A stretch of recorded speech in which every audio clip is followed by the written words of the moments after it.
Hello and welcome to another fun-filled edition of Adam's Music Box. Today's trip through time takes us back to the relatively recent, depending on how old you are, year of 1996. And let's look at what was going on at that time.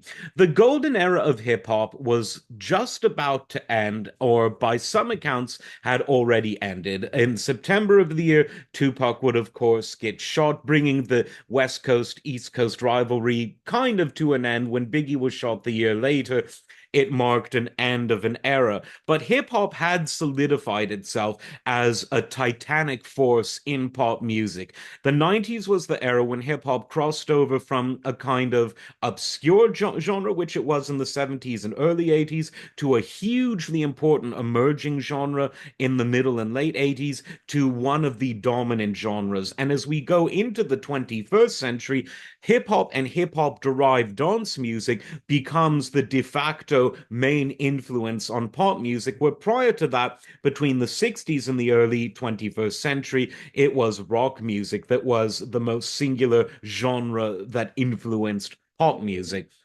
With all of this in mind, heavy metal was always a subgenre of rock that was looked down upon by record labels, by marketing people. It was that genre that no one really wanted to succeed, but it was one that, against all odds, continued and continues to succeed. And one of the reasons for that was this festival that began in 1996, and this was Ozfest.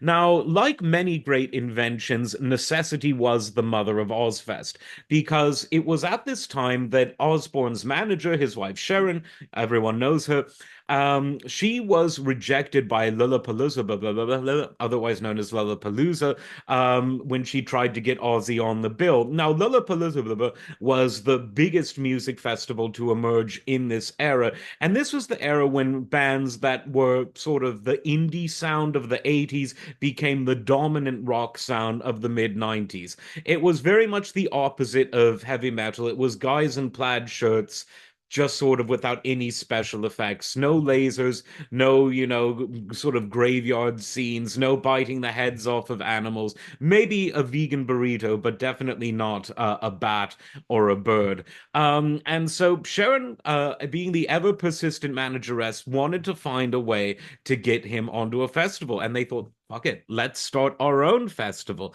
And Ozfest was born. Now, in many ways, Ozfest was the single most important thing to happen to heavy metal in the 90s, because it gave these bands that individually were being increasingly closed out of that still MTV dominated music world. It gave them a massive forum to play for their fans. And by pooling all of these fans together, it created new heavy metal fans. And once they started in 1996, they didn't look back. The 1 day festival, or 2 days, I think it was two, became a touring festival. And with a few exceptions, it went almost continuously from 1996 to 2018, with Ozzy or Black Sabbath always being the headline act. Now, it's really unique to have a festival named after a single artist, because in many ways, well, it's great marketing for one, for that artist, but it also psychologically conveys that artist's general commitment to the genre and to the other bands on the lineup. And yes, there are stories about Iron Maiden getting into a fight with Sharon and all of this dramatic stuff, and people not being paid as much as they should. They're always and I'm not saying that stuff isn't true and that it isn't serious, but looking at it from the fans' perspective, looking at it from the perspective of what it did for music, not single-handedly, because no genre is ever born or killed by a single event. Even the death of disco, because of that record smashing festival at Comiskey Park in Chicago, that's kind of overplayed. Disco just reinvented itself. Dance music of that style has never fully gone away. It's just mutated. Um, And likewise, heavy metal would have done the same. But by creating a festival that was unignorable, all of a sudden your MTVs and your FM radios that were still very, very important in the 90s, they started talking about this genre again.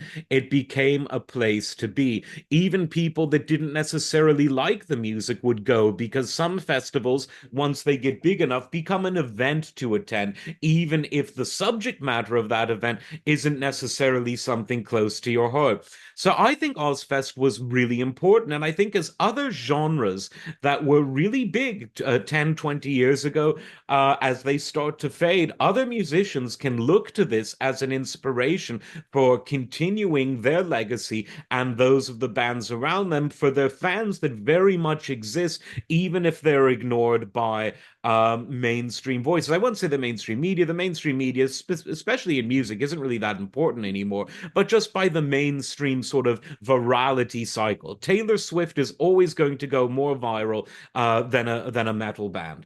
But when you have festivals like this, and metal's just one example, there are many other genres you could slot into this. It helps to keep the music alive for the fans who really, really want it.